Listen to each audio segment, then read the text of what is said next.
Hi everyone, and welcome to Almost Cancelled. I'm Peter, Mario's here, So, guys, and Connor's here. Um, Let's talk about Man in the High Castle, Season 1, Episode 1. We're just going to do the first episode today. We all watched it specifically for this, and we're going to discuss that. We're going to go full spoilers for Episode 1, but not the rest of the season, because we've not watched it, so no worries there. The plot synopsis from IMDb, which I am editing because whoever wrote this put in I know I said spoilers, but just his synopsis was far too spoilery. But anyway, Joe, a resistance fighter, leaves German New York with cargo for the neutral zone in Colorado. In Japanese San Francisco, Juliana receives footage of the Allies winning the war and gets a bus ticket to the same neutral zone in Colorado. Alright, so that'll do us there then. I actually was really interested in this show because I didn't know about it, and then I seen a trailer for it in the theatre. I went to see, I don't know what movie I was seeing, but it was like 3-4 weeks ago. It showed a trailer for it, and I actually thought the concept was really cool. And I wasn't surprised to learn that Philip K. Dick, it's based on something he wrote, like actually when it's set, I think it was in the 60s or 70s. So if you don't know what the general premise is, it's basically in an alternate reality where the Nazis and the Japanese won the Second World War, and they have basically split America down the middle, and the far west of America has become Japan America, and the rest of it's become Nazi America. And one of the main characters finds a newsreel, a film, that shows footage from our reality where we won the war. And it sort of gives them hope, and the Nazis are kind of hunting for it. And I just thought it was a really cool idea, so I was really interested to check this out. It did come out in the same day as Jessica Jones, meaning that it had to wait. Like, there was priorities. In fact, in a couple of days' time, our Jessica Jones full season review extravaganza will be online, so look forward to that if you're already watching this. Connor, what did you think of episode 1 of Man in the High Castle? yeah, I thought it was decent because it was mainly just kind of setting up all that stuff you described as the trailer. It was kind of just a whole episode to just establish the world, which I like. Yeah, I think that's a struggle the show probably had when they were writing it, is you have to get us used to what the borders are. Yeah. Like, where is this divide in the US where Nazi meets Japan? Which is why I thought it was really clever when the guy was in the truck and it panned out to the map. It did that a few times. Yeah. And there was a city on the map called New Berlin, which I thought was funny. Unless that's actually a place. Is there a New Berlin in the US that I'm unaware of? I don't think so. Yeah. Good. Sounds like something of the name. Yeah. I don't think we would do that. To be fair, you might have named it that like before the wars. Yeah, we probably would have changed its name though. After. Pretend it didn't exist. That sounds more like something we'd do. Yeah. Okay. Fair enough. Yeah. No, I agree. I enjoyed the plot. I enjoyed the setup. I like Alexa Davlos, I think her name is, who's the Juliana character. It was funny actually. For a split second, I was like, I know her from something. Where's she from? And I remembered she is the electric girl from Angel. She's also in Chronicles of Riddick. So she was. You're right. But I knew her from Angel first. Yeah. Yeah, she's the girl from the first movie that grows up in the second one. Because I remember having a bit of a crush on her when she was an Angel back in the day. It helped. It helped that she was wearing like a skin tight dress. It did help. Also, the electric powers, I don't know why that makes someone hotter, but it does. It just does. Not that I'm into Lincoln on Agents of S.H.I.E.L.D. or anything. Just I'm clarifying that. Not that there's anything wrong with that. Do you like Lincoln? You like Lincoln. Mario, what did you think of episode 1? Yeah, I thought it was decent. I felt the same way. I didn't really. I ever heard the name be thrown around, but I didn't know anything about it. And I saw a trailer because my computer crashed and I didn't have pop-up blocker. I actually had to put up with trailers and stuff playing before videos.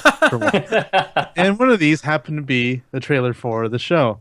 And so instead of just immediately skipping it, because you can have like 5 seconds like skip on YouTube, I actually watched it because I was like, oh, this actually looks pretty cool. So I watched the whole thing, and I was like, oh, this actually looks pretty interesting. But like you mentioned, Jessica Jones came out the same weekend. And obviously, that had to prioritize that one over this. Yeah. It's an interesting concept. Yeah, but like the first episode's mostly setting up.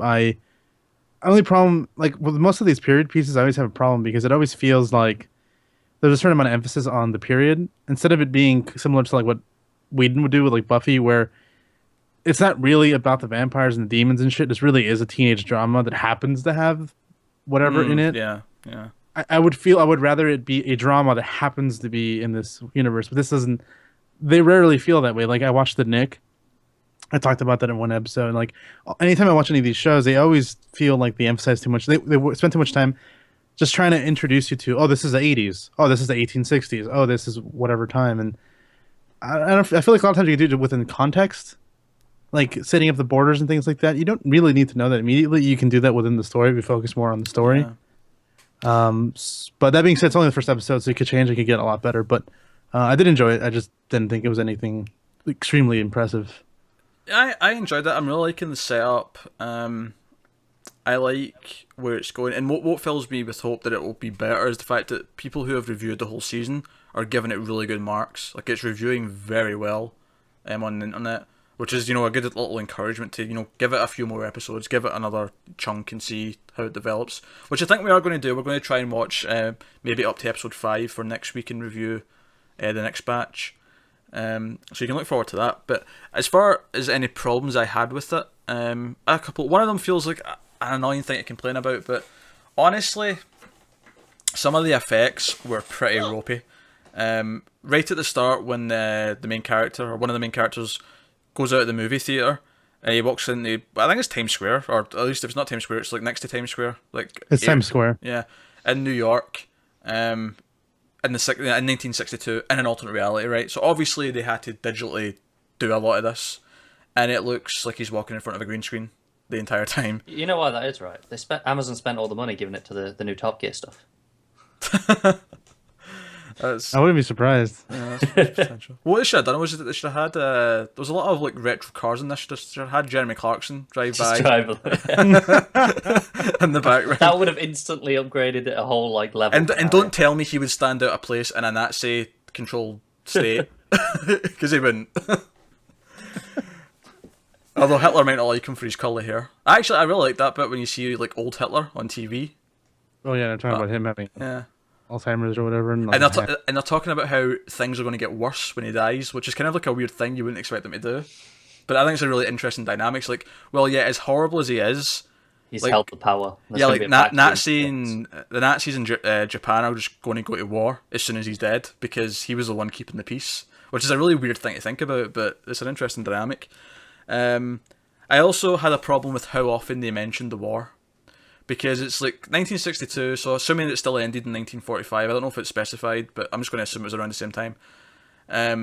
It's been 17 years, and they feel like they constantly mention, oh, my dad fought in the war, oh, we lost the war this, we lost the war that. Like, I feel like it's just a little bit too, like, I know it's the first episode and they're really beating it into you, but it feels like they're just talking about it too much. First off, I think it definitely must have ended around the same time, because the guy says to the main young guy, said, "Oh, you were still like sucking your thumb or whatever when we were fighting in the war." Yeah. Like, so it must have been about the same time. Yeah, in the mid 40s. If it wasn't 45, that'd have been around the same time.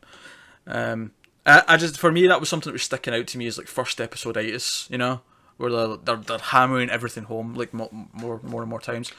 Whereas some of the other stuff that I really liked, when the guy was driving across and he gets the flat, and the cops helping him scene out. with the cop.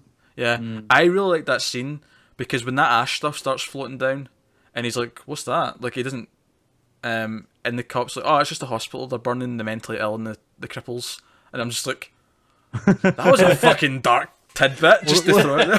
Well, that entire scene was like completely not what you would expect. Like you would think, oh, it's going to be tense. He's going to be worried about getting caught, and might end up having to knock him out or whatever, the usual shit you see. But he ended up being a really nice guy, and he ended up talking about his dad being involved, and it's like, oh, yeah, it's pleasant. Seemed like a very pleasant guy sharing a sandwich, and then casually mentioning killing off elderly and mentally ill people. Yeah. That hints to me the stuff that I'm more interested in this show. It's just like it's easy enough to say, okay, Nazis control the US now and everything's different, but it's those The little impact. details, those little impactful things where you don't really think about, like, is there still concentration camps? Are they still doing like this to mass groups of people? Yeah, and that's I think it's probably the more interesting part. But then that's kind of reflects on the characters not being that interesting. Because like they also mentioned that the war kind of ended because of a bomb was dropped in America. I Yeah, think there was a nuke line that somewhere, was dropped. So it sounds like the U.S. never dropped the bombs in Hiroshima and Nagasaki in Japan, and it was the other way around, Yeah, and that's kind of what turned the tide.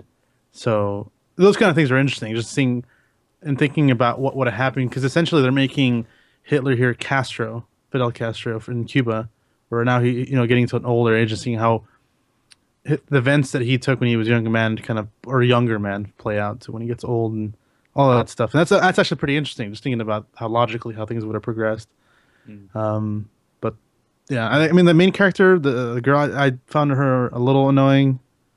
And kind of like, and it was kind of weird that she was being kind of shown to be strong and weak at the same time. Like at the same time, she's really skittish and like rude. Like I got seen when in the diner when she can't pay, and the guy's like, "You're welcome," and she just looks at him and then walks away. Like you're being really rude. And I don't know why, because you have no reason to believe he's anyone that isn't just a nice guy that's trying to pay for your dinner. I mean, we know better now, but At the point, yeah, but Yeah. at that moment, she had no reason to believe he was anything Yeah. else besides just a guy that. well, I just- guess she nice. did that other woman on the bus who was like really racist, stole her stuff. So I guess she was feeling a bit traumatized or something. skittish about Then things. she's also but then they set her up to being like a really strong woman who, like, was learning Aikido and deals with a racist mom who hates Japanese people apparently, and just things like this. It's just I don't know. It just felt like a weird character. I feel like we'll get more of them. Like, I think the first episode was just dedicated to setting up the world, and then Yeah. it'll actually get into the plot and the characters here on out. It I hope. feels like a concept show. Obviously, the concept comes first, but I think the characters could become interesting.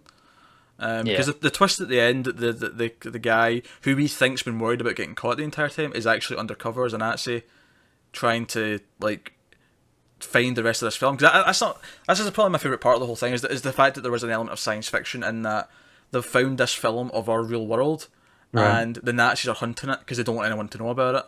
Like, And they It's spread like it was propaganda, didn't they? Yeah, so, like, yeah. it was just someone Yeah. had made them. yeah, Yeah, try to so spin it. it's- Yeah.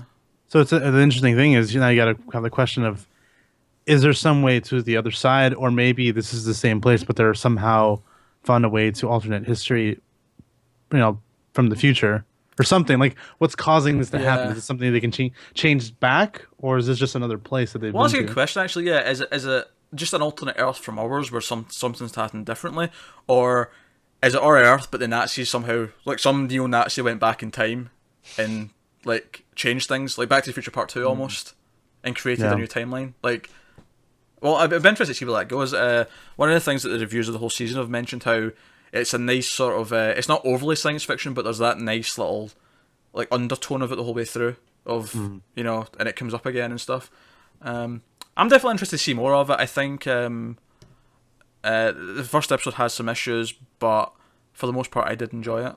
I'm interested to see where it goes, at least a few more. So next week we will discuss episodes 2 through 5, and then if we're still raring to keep going, if those haven't crushed our souls, then we'll finish the season the following week. So so that's been The Man in the High Castle, episode 1.